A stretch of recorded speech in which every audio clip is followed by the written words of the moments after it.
Hi, everyone. My name is Tyra Turner, and on behalf of the Early Career Committee, I would like to welcome you to the first ECC event of 2024. Um, this is an office hour event, a space for interactive discussion about industry topics. Today's topic is the production office with a special guest, Michael Casp. Let me restate that this is an interactive event. We encourage you to use the chat, to raise your hand, ask questions, and comment. Tell us how much you support a thought or idea using emojis. And you can do this as we move through the session. We have Kevin Jewett, our Fearless Committee leader, moderating or monitoring the chat and collecting questions. Just so you know, the ECC is an ISMTE committee that serves professionals with up to 5 years of scholarly publishing experience. Please reach out to us if you want to learn more. And again, my name is Tyra. I am one of two hosts. I am a managing editor at J&J Editorial with 4 years in the scholarly publishing industry. I work remotely from Tarboro, North Carolina, and I'm so happy to be here with Ahmed, who will introduce himself before moving on to our special guest and the rest of the discussion. Thank you. Thanks a lot, Tyra. This is Ahmed. I'm now the executive director of Andromeda Publishing and Academic Services, and I'm based in Cairo, Egypt. It's our pleasure to have Michael today. Please, Michael. Hi, everyone. My name is Michael Casp. I am Director of Business Development at J&J Editorial. I'm based in Cary, North Carolina at our office. I've had several years in production and scholarly publishing, something like 13, 14 years, like that. And I'm really excited to be joining this discussion today. This is some of my favorite stuff to talk about. So I'm really looking forward to hopefully sharing something that I know that could be useful for all of you. So yeah, looking forward to talking, and I definitely want to hear from you all if you have questions or thoughts or points of discussion that you're interested in. Thank you, Michael. Thanks a lot, Michael. So let's start with your story, Michael. You have served in production and editorial roles for various publishers. So your background in production, peer review management, and scientific research helps in and supports in the development process and the innovations. How did you come to work in publishing and in production specifically? Yeah, so I graduated college and I had studied psychology and neuroscience. So I actually got my first real job in a neuroscience lab. I thought I wanted to go to graduate school and study brains and cognition. And while I certainly found the research fascinating, I found that the day-to-day work of academia was less just wasn't a great fit for me. And then the grant money that was supporting me ran out. And so I decided to pivot and go in a different direction. I started looking around for like writing, editing, something publishing related jobs, and found a job at J&J Editorial where they were hiring an editorial assistant to support journals. So since journals were a part of my day-to-day life already in research, this felt like a nice natural move for me. So I started working at J&J and yeah, just started working on just low-level tasks for various publishers at J&J, and then yeah, just kept doing that for the last 14 years, and then just kept doing more and more of it over time. So that's how I got started in publishing, and yeah, it was really interesting. I worked on a bunch of different sorts of tasks and projects, but I just really felt I don't know, drawn to the production office that just fit with the way that I thought and liked to work. So yeah, that's how I got started. Great. Actually, it's an insightful path in the publishing community. So, what specific skills did you develop while working in production? Specifically, as our topic today is in production. So, what are these skills which could be developed while working in this area? Yeah, I think the first one that comes to mind is attention to detail. I mean, you have to have that just to get started, but I think you continue to refine that skill. One of the things that I will always remember is so one of my early tasks in production, we were editing manuscripts in Microsoft Word, doing some formatting and some shuffling some content around and things like that before typesetting. And one of the things we had to do was make sure, all the bolding was correct and styled correctly. And there were certain places where bold font would run into a period. And so I think it was at the end of a figure legend or at the beginning of a figure legend. So it'd be like figure 1 period is the style and it should be bold. And sometimes the period was not bold and we would need to update that to hit the style because that would translate into the layout.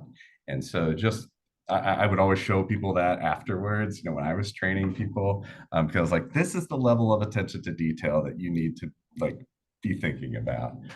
So I think that skill just really got ingrained to pay attention to every little piece of things. And beyond that, it's time management and understanding just how much you can get done in a day. And I think learning how to, I think the first tough thing I had to figure out was starting to figure out where the trade-offs were. So in production, you eventually, you can't spend too much time on each article. There's not money in the budget to do that. So eventually you have to figure out when you can just let something go and realize this is as good as we can get it. We just can't work on this more. So really figuring out how to do that, I think is one of the things that you really have to figure out to succeed in production is understanding where the balance is between, you want to get it perfect, but we live in a world of limited resources. So you do the best you can. I think that was a skill that's served me then and continues to serve me. That's great. So I believe that you come to the point that you take the decision to leave the production. So why did you leave the production? Why this major change? Yeah, no, so it wasn't as major as it seems. So like I said, I started in production as an assistant doing, technical checks and proof, quality control, things like that. And then just sort of stayed working on those kinds of projects. And as I got opportunities, my manager left. So I said, hey, I could run this project. And so I got that and started managing more projects grew. And then I started, and this was when J&J was still a pretty small company. So, I think everyone just wore a lot of hats, basically. I was running our production projects, but then I also started helping out with some marketing and some sales and some things like that, which, a lot of us in sort of the management roles did. So I started talking to, potential customers about this is the kind of service that we can do for you. And, when they needed production service. And then, so I sort of started doing both of those things for several years, which is to say, I was running my production projects, but also I would talk to customers about hi, I'm Michael. Here's what kind of production services we could do for you. And then, I would run those projects once they came on. Then so I did that for several years, which I don't really recommend. It's kind of too much for one person to try and do as things, scale up. unfortunately, J&J got acquired by Wiley at the end of 2021. And at that point, like I had to sort of clarify my roles and let go of the actual running of the projects. And then just kind of shift over more fully into just talking to customers about production. And here's what we can do. So keep doing that side of the job, but let go of the actual like running of the projects, which we have plenty of people capable of doing that on the team by then. So we've grown to the size that pretty close to where we are now, about 200 people on staff. So there were plenty of people who could pick up those projects. They didn't need me to do that anymore. So I just started focusing more on business development, which I'm doing now. So finding customers, explaining what we do, and also trying to develop new services or evolve the services that we already deliver. Great. Okay, so I believe that you have gone through a lot of experiences in the production. So this is has a considerable contribution in shaping your career. Would you please clarify and shed highlight on these experiences? Could you, sorry, just repeat the question? I didn't quite catch that one. Yep. Your experience in production and its contributions in shaping your career. Mm-hmm. Yeah, so, it's, so how production has influenced my career is what you're saying? Yeah, no, it was my way in, it was, like I said, I started doing sort of just entry-level tasks in production, really just, doing technical checks on manuscripts, doing some formatting, proof quality control, managing proof corrections, things like that. And, like I said, I really enjoyed it. It felt right to me. And I seem to have a little bit of a knack for it. So I had some just natural, I don't know, my natural skill sets fit well with it. So, so yeah, I kind of was at the point in my life. So this is sort of my second job, after university. So I was ready to really start building a career. So I just hustled as hard as I could. Basically, I worked really hard. I always tried to, talk to my manager about like, what else can I do? How else can I be helpful? And tried to learn as much as I could about production, about how all these pieces fit together. And so, yeah, I've just kind of been doing that ever since. But yeah, it felt like the right path for me to build a career on. And so I've just kind of just kept, adding pieces to what I can do. I went from, being an individual contributor to running a team. And then eventually, we grew the division. So then I started, running multiple teams. And then so I was managing individual contributors. And then I got to the point where I was managing managers who were managing the individual contributors, just because things just kept growing and growing. And because I was, sort of directly involved with selling the services and also running the services, I just got to see all sides and facets of how these things come together and what publishers are thinking about. I just felt like, and I used to talk about this all the time, but working at J&J in particular, we just get to work with tons of different publishers.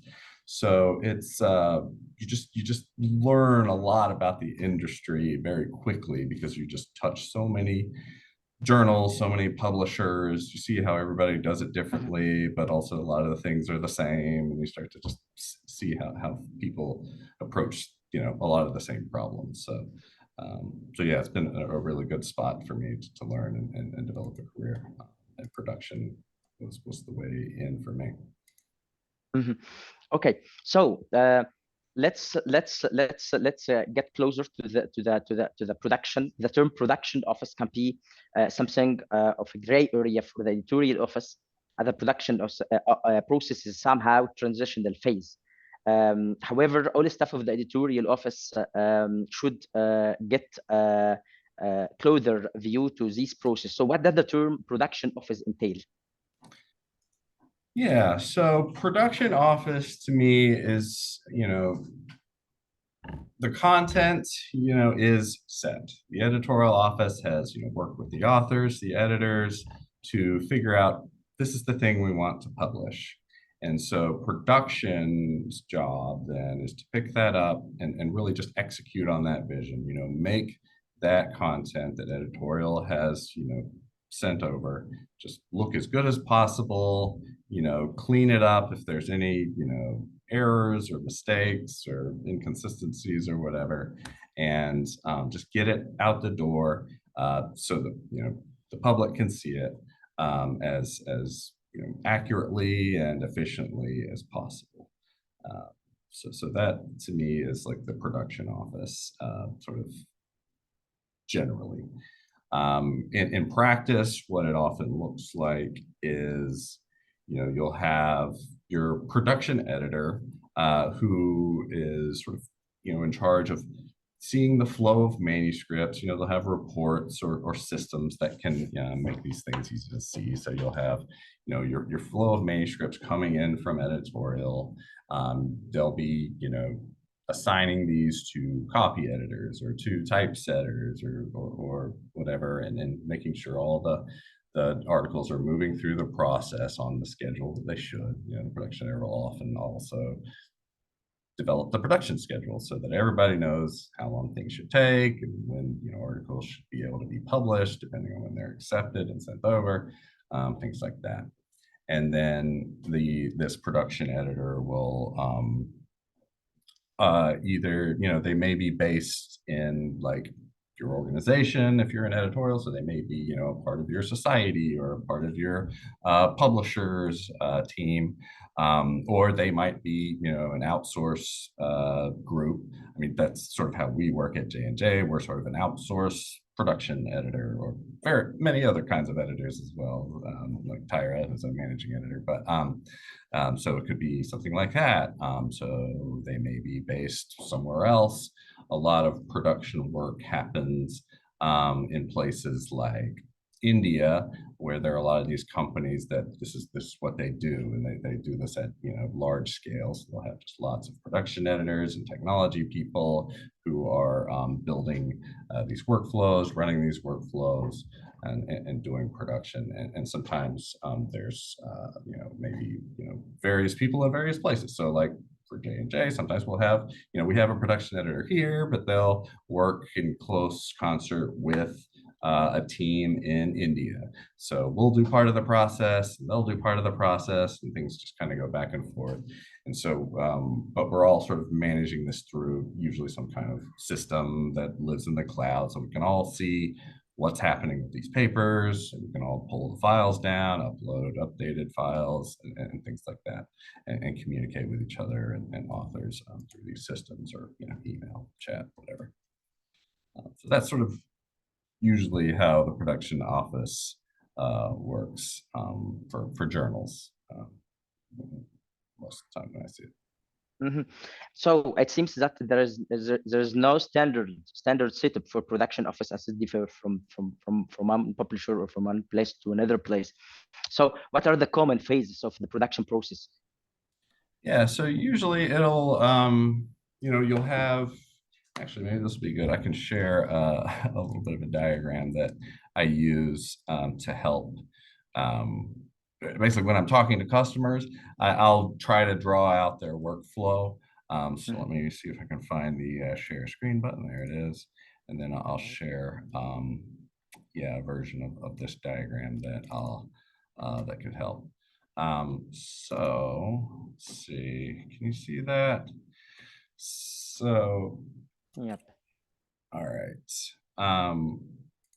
So yeah, you have basically, I split this out into 4 different work streams. So you have your editorial office, production office, the author, and your composition team, which, like I said, is usually some kind of outsourced group or a different team. So the stages will, you'll export it from your peer review system, we'll ingest it in production. And usually we'll do some kind of technical check just to make sure, like, did everything actually come over from editorial the way it was supposed to? Because you can't trust computers. So you gotta always sort of double check, just make sure. And this could be a light check, just like, yeah, it came in. Or sometimes, depending on what the editorial office is doing, sometimes it can be a little bit more involved, where you say, are all the figures there? Are all the, all the figure legends there? Are all the references actually listed out? Um, um, do the citation, are they all cited? Just all these little bits that are easy to look over, or things that might change throughout, revision processes and things like that.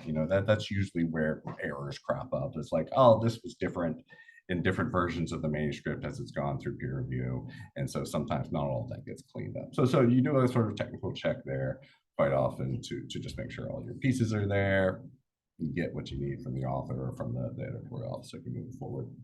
Then you push it forward into copy editing, which is going to be, styling and cleaning up the grammar, the text, things like that. And then sort of while that's happening, usually you'll have another team looking at the images. So they'll be making sure the format's good, the resolution's good. Sometimes they'll do some redrawing, retyping text or something like that if the text isn't very clear. And then once those two stages are complete, you can do an XML conversion. That's usually how things happen. It doesn't have to. You can do the XML later in the process, but the more modern workflows usually have XML happening around this time. Some even have it earlier. They have it before the copy edit, but I'm not going to get too deep into that unless you really want to know. But yeah, so it'll convert to XML and then use that XML to generate the PDF pages. So I think we might talk a little bit more about XML later, but essentially it's a semantically tagged version of the manuscript that computers can read and understand so that they can then automatically lay out a page.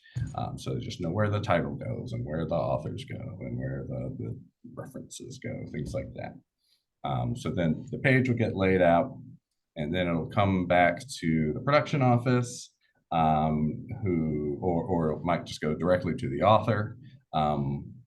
Editorial might look at the proofs at this stage. Really depends on how you set it up. I've seen a lot of variations on how people sort of do their proofs, but some version of this will happen. The authors will look at it, the production office will look at it, editorial may look at it if they need to or want to. And then those corrections will all get kind of sent back to the composition team, who will make those updates to the XML and or the PDF proof, send it back in to the production office just to check and make sure, like, yep, all those changes were made. And then so once the production office says, yep, this looks great, usually the composition team will generate the article package, which is going to include the PDF, the XML, the images, whatever, the supporting information files, just whatever is going to be part of that final publishing package. They'll package it up, usually in some kind of zip file, and send it over to the either production office, or they might put it directly on the website. So they can push it right into the website once everything's approved.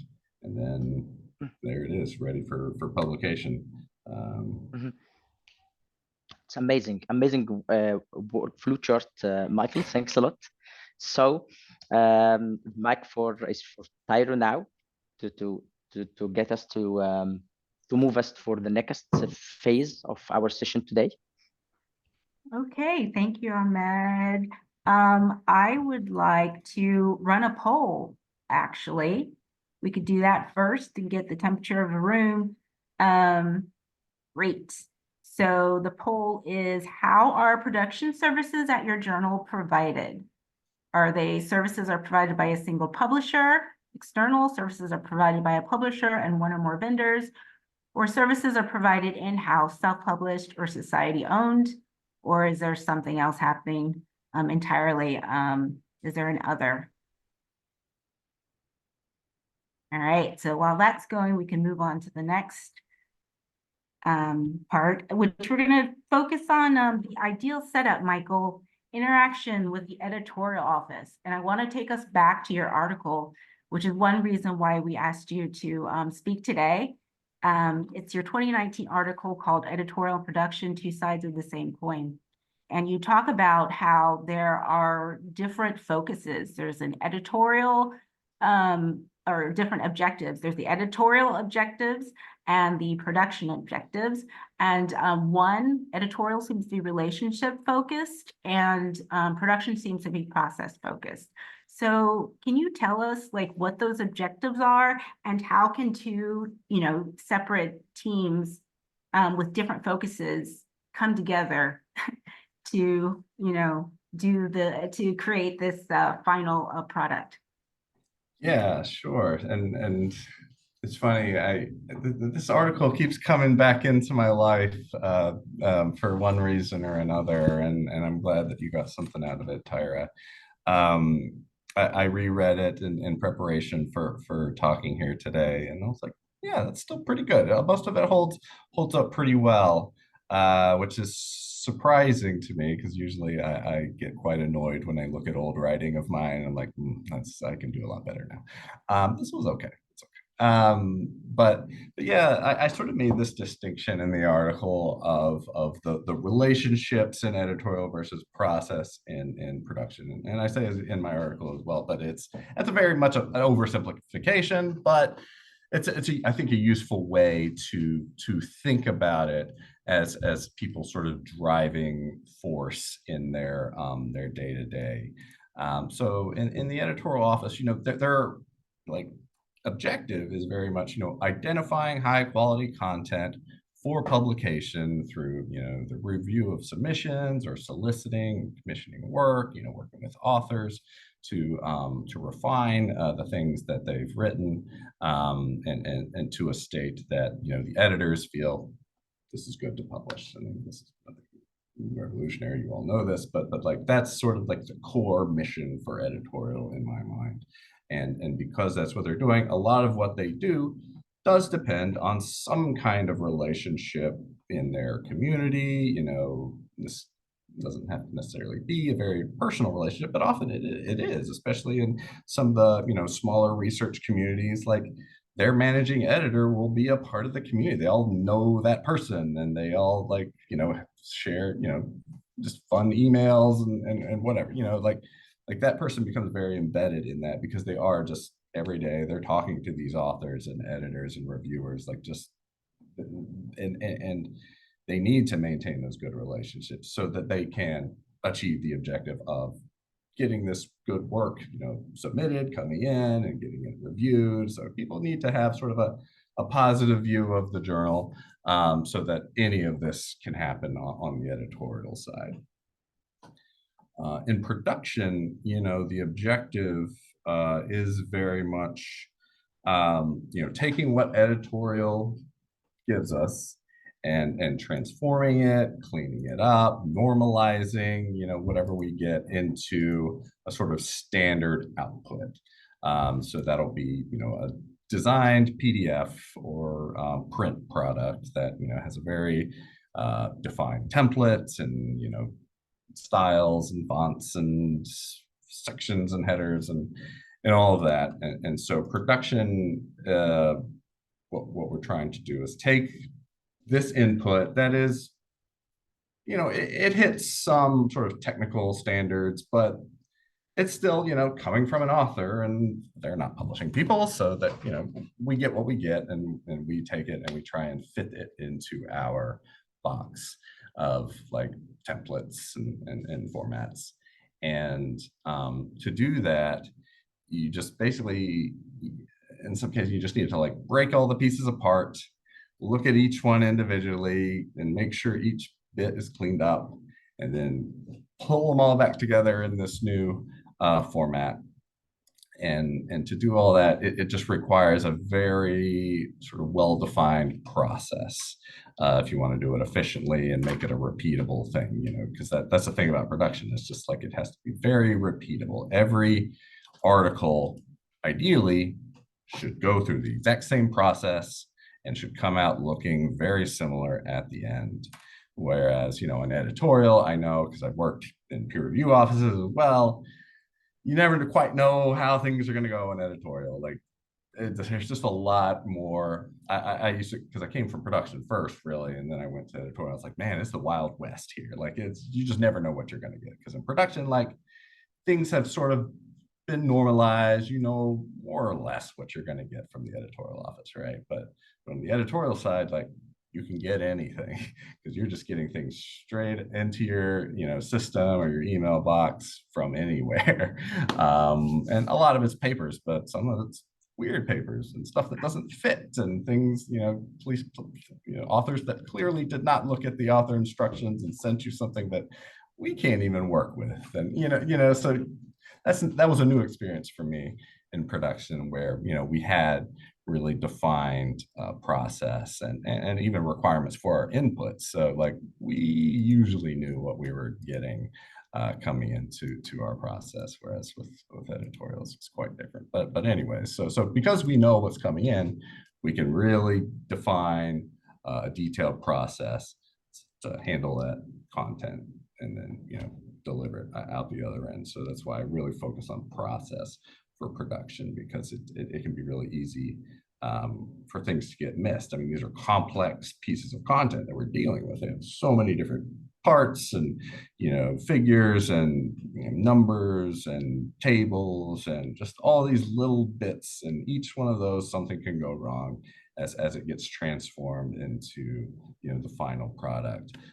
So you have to have a lot of like really defined processes to do that transformation, and also to go back and check your work to make sure that nothing got messed up. Like I said earlier, like, you can't trust computers. So even if like everything in the process actually goes as it's supposed to, computers can still have bugs in the software, and then you got to like catch those. That was something I felt like I did a lot of early on, was catching like where the computers kind of went wrong before these algorithms got a little better. So do you think it's just a matter of production being a little bit more about relationships, and the editorial office being a little bit more about process? Like, what do you think is ideal there for, what is ideal? Ideal as far as the like making them work together better, you're saying? Yeah, I think to make them work together it's understanding the roles and responsibilities of both sides. Okay. As there are two distinct sides, and I've actually seen problems where the two sides like don't have a clear division of labor, basically, and they'll start like, production will start trying to do an editorial concern, or editorial start like doing too much production, and things just get really messy, and people are doing too much work. They're being redundant. So I think being really clear on like what your job is and what your job is not is a really important part of working well together. One of my favorite sayings is, good fences make good neighbors. So really knowing where that boundary is between editorial and production actually helps them work better together, because they have clear expectations. Everybody knows how this is supposed to go.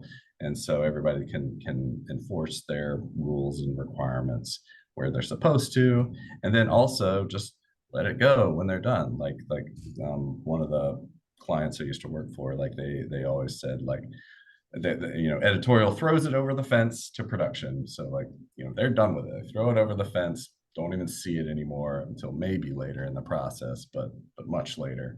So really knowing like when you're done, and when you can just trust the other side to do what they're supposed to do, because you know what that is. So I think that's the most important thing to work together, just knowing what your role is and what it is not. Okay, thank you. And so getting to the more like practical side,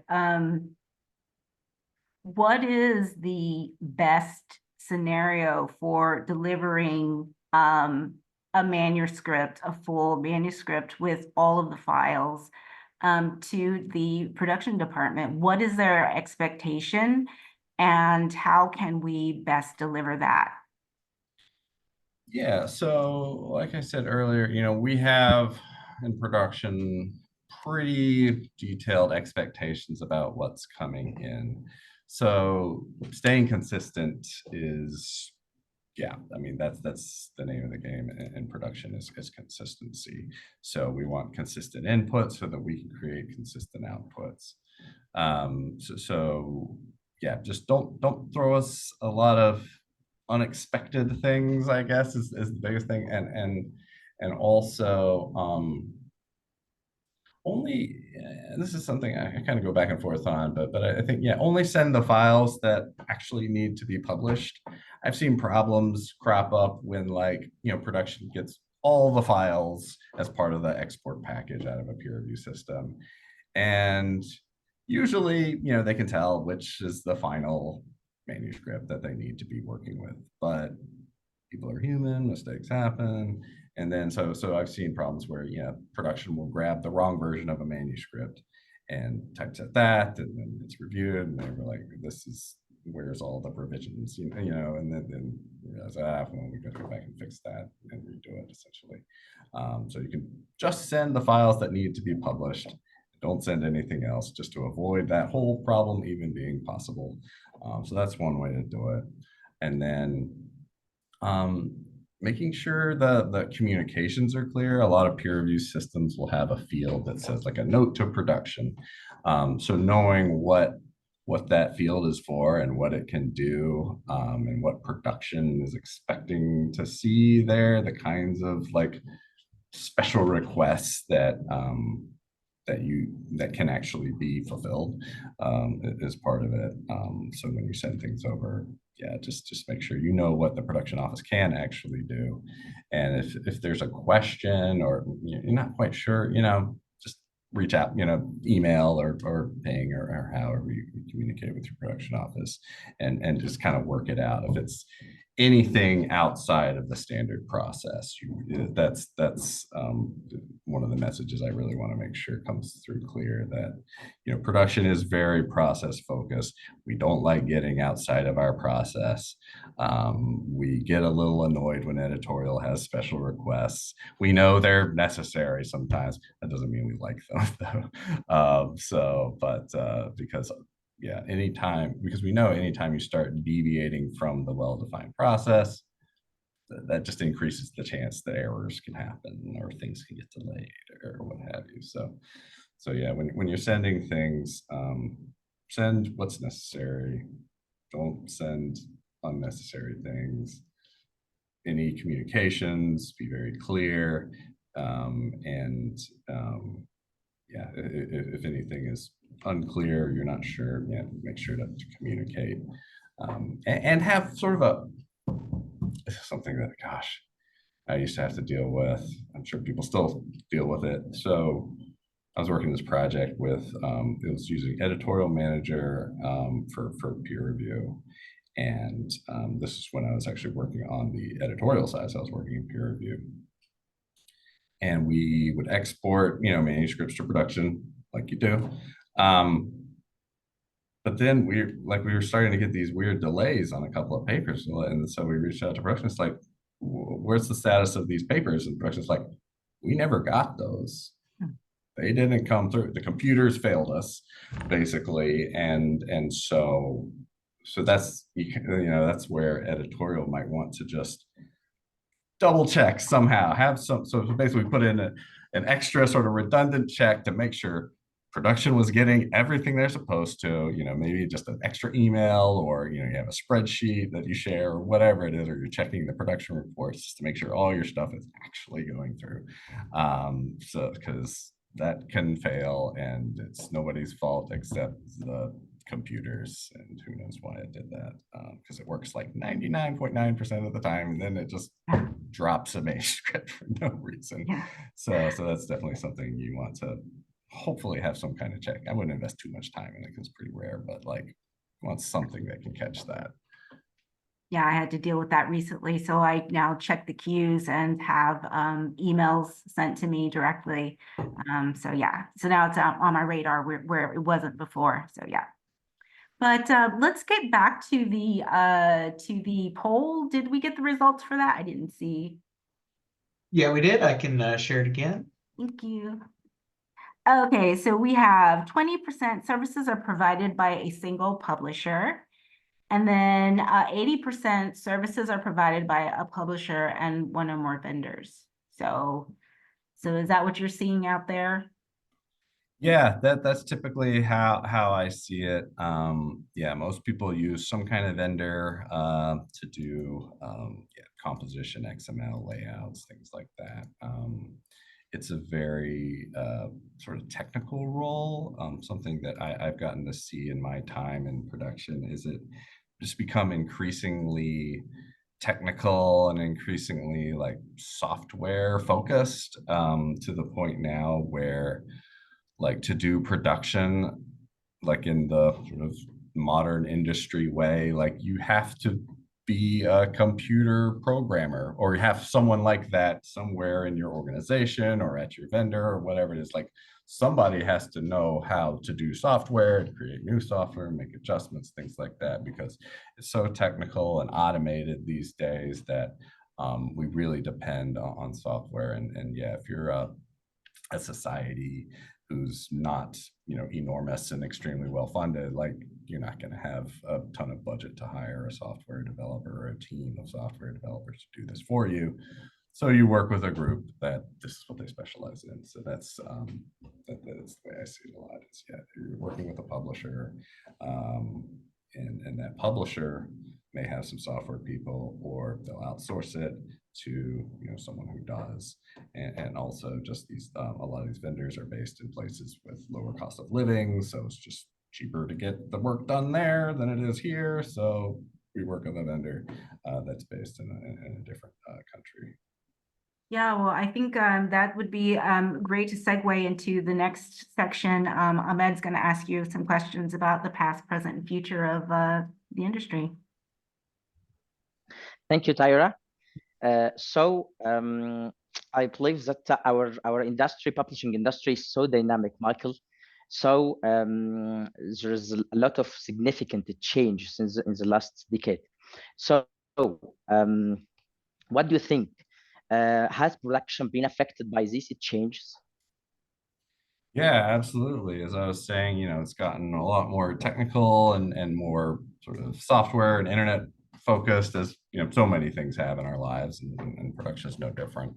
But yeah, I think production was ripe for a lot of automation prior to computers. I mean, it's very rule based. You know, we have you know, very strict requirements and rules and things like that, and that's stuff that computers do very well. It's like, yeah, if a computer knows what you're going to give it and it knows what to do with it, it can do it a million times faster than a human being, right? So there's just immediate, you know, speed improvements, accuracy improvements, and cost improvements, just from, you know, digitizing the parts of the process that we can. And now we're to the point where like almost the entire thing has been sort of automated, or at least helped by automation. I mean, we still need people in it, but you know, it's increasingly, I think, moving towards even more automation, which is interesting. There's now there's been people who've been doing this kind of thing for 20 years plus. And so I'd say, like, before I started, there were, you know, there was good software out there that was doing some of the stuff that we're doing today. Basically, it just wasn't in wide use. These were like the innovators, the people, you know. I knew this guy, actually one of the companies that is at Wiley is that Wiley acquired is a company called Inera, and they've had technology that can do automation with Word docs, so do automated editing and styling in Word docs, and then convert that to XML. They've been selling this thing for 15, 20 years. So they've been doing this for a very long time. But in my time in the industry, this kind of, you know, workflow and automation has become just commonplace. Like, whereas when I first started, I was doing a lot of that stuff by hand, you know. So it's been interesting to see sort of how automation sort of takes more and more of the process, so that, we, people in production can focus more on like making sure that things look good and are clean, and things are moving fast and we're addressing errors. And then publishers can save some money because we're offloading a lot of this task, a lot of these tasks to computers, which is often cheaper. Amazing. So I believe that we can't talk about the changes in the industry, and we can mention the AI and ChatGPT and their impact and production and the publishing entirely. So what do you think about this? That's an interesting question. I've been thinking a lot about AI, as everyone has. And my answer to like how AI is going to impact production kind of keeps changing, honestly, as I learn more about what AI can and can't do and what different kinds of models are good or bad at. I did, for a long time now, I've been saying to people that, in production and I think a lot of scholarly communications in general, what we're doing is organizing information for the AI that will eventually be able to ingest everything we've ever, researched and published, and then will hopefully be able to just answer research questions for us, that then we don't have to read 100 articles to understand how some concept is going, or how some certain drug interacts with some disease or some genetic specific gene or something like that. So that's what I'm hoping to see, and so production's role obviously is making sure all that information is published in a format that computers can ingest and is cleaned up and is accurate. So on the other side of it, it's like, how can we? Well, actually, there is actually a version of that thing I was just describing that exists. There's the Wiley. Actually, I saw this back in, I think it was 2016. There was a project that Wiley did where they did, an AI model. They were just calling it like big data or machine learning or whatever at that point. But they fed in all the organic chemistry papers they had. And for whatever reason, organic chemistry works well with like AI. Like there's something about the field and just maybe it's very systematic or something. I don't know. I'm not a big chemistry guy. It always put me to sleep. But that where computers can actually like get a handle on the concepts. I mean, I'm starting to use these like, we're getting to this point where I think we need new words because it's hard to talk about an AI understanding a concept, but like it kind of happened here to the point where like this product now, you can tell it like, hey AI, I want this molecule. Maybe you draw out the molecule diagram. I don't know exactly how you tell it like the molecule you want, and it can say, oh, well, here's how you can create that molecule. Here's the sort of chemical processes you'll need to go through, and it'll show you that. And it got to the point where it could not only show you the things like, here's how other people have made that molecule. It could also like I said, it's sort of understood enough that it could say, here's a way you can create this molecule that nobody has ever done before. Like, and then, so it actually kind of understands how chemistry works to tell you how you can create this thing by generating, a novel solution to this problem, which this concept just blew my mind whenever I heard it. And so that was the point when I was like, oh, so we're just organizing information for these AIs who are eventually going to ingest all this and then be just like super smart machines that can help us do things. So that's sort of that side of AI. On the actual like using AI to help us get our jobs done, it's interesting. So like I said, Wiley has this technology called X styles that can automatically style a Word doc, convert it to XML, things like that. But it's not AI based. It's just algorithms and hand coded algorithms. But I kept thinking like, man, if we could use some AI in this tool, maybe it could do a little better and need a little less hand holding, because each person still has to kind of work with some of this material. So I was like, man, maybe AI can like improve capabilities in this kind of software where it's taking a Word doc, cleaning it up, doing whatever, and then spitting out something much more useful at the end.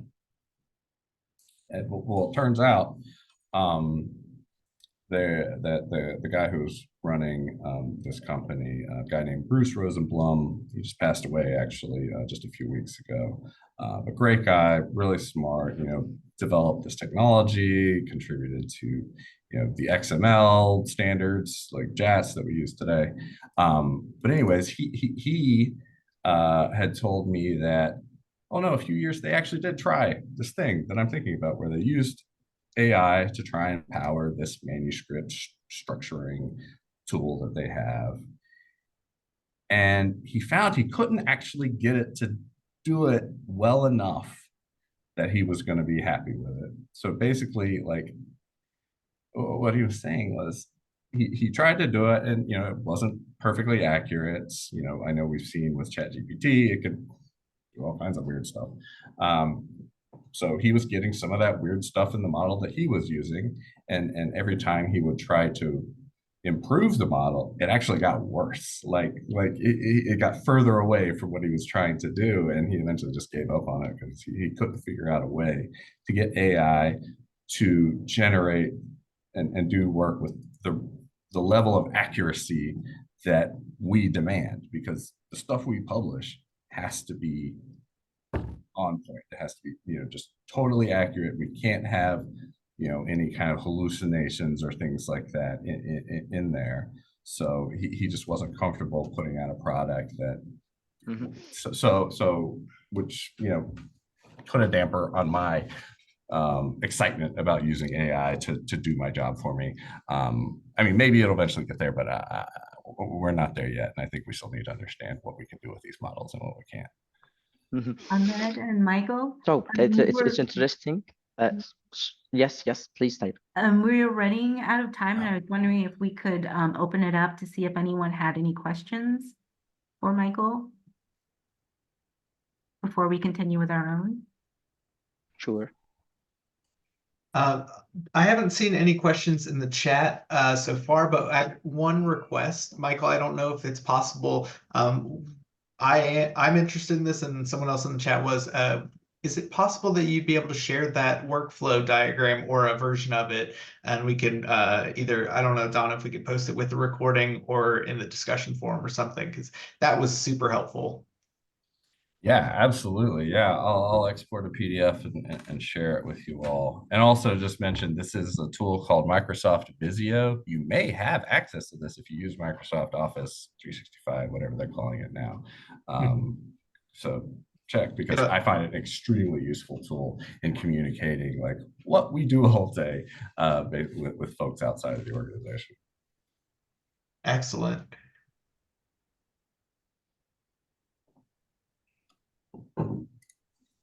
Okay, so did you have any other questions, Ahmed? We're at 11:54. Thanks a lot, Ira. I believe that you can go ahead with the next section, which is a close. Okay, so overview to the production office. Excuse me? Yeah, so just editorial, let's see. I have lost my spot here. So I guess the last part is just realizing like it kind of plays out. It's a saga between the editorial and production offices. What are the best practices for, getting the work out and getting it done in a timely manner? You mentioned before that, we should use the production notes, that sort of thing, or we should, but I was wondering if you had some best practices for the editorial office when working with the production office. Yeah, it's not a very satisfying answer, but really it's communication and understanding what your production office expects and what their capabilities are, and vice versa. Sharing your goals and priorities and stuff with the production office. So just having that regular communication back and forth, I think keeps everyone focused on the right things. I've definitely seen problems when they're not, the production editorial offices aren't communicating enough and they just make assumptions about what the other side is doing. So that's sort of the other takeaway is like, don't make assumptions. Because that's just not going to go well. Production runs on a lot of assumptions, but these are assumptions that we have cleared with editorial. Like we have said, we assume we're going to get Word docs. And so we tell editorial, send us Word docs, so if you have assumptions, communicate those and make sure they're accurate. You say there are good times to communicate these issues that come up as well. Yeah. I mean, in part, it depends on, what your relationship is with your production office. Maybe it's, maybe you have a regular call with them, which is great. And I always recommend, but, in a lot of situations you don't, especially if you're working with a commercial publisher, you're probably not talking to the person who's actually handling your manuscripts. That's probably some, office in India who's on a totally different time zone. So even if they were going to get on a call with you, it would be an uncomfortable time for one or both of you. And I've had to do a few of those in my career, and that's never fun. Either somebody's staying up late or getting up early, and it's rough. So, so finding ways though to communicate, shared spreadsheets, shared protocols, things like this, where you can have a good communication and back and forth, and just make sure everybody's on the same page. Okay, thank you. Yeah, and I know we're getting to the end. So one of the things that has become clearer to me over time is that, this is editorial show. Production, we serve what editorial needs. We take what editorial gives us and try to execute it as well as possible. But in my mind, this is editorial show, and we're just a player in it, in production. And I think some people lose sight of that and maybe let the tail wag the dog and let production have a little too much say, because we do have wants and needs and desires and things like that on the production side, and we do often push things to editorial when we can. But I think it's important that editorial knows when and where to push back and say, actually, no, that's not our job. That's production's job. You need to do this, and you need to do it this way, and don't tell us what to do. So, but there's just, and this is kind of getting back to the article that I wrote, that there's always this natural tension there, and I think there kind of has to be, because they do have competing interests and concerns, but so knowing what your role is, but it's not, and defending that sometimes, if people start to try and push the boundaries in one direction or the other. Well, Michael, thank you so much. Thank you so much for speaking with us today. It's been really wonderful and very informative. So yeah, we're at the time. We want to throw up our anyone can host an office hour event, and we have access to the article through Eon. So we'll throw up some links for that. We have an ISMTE guide, which is good for members.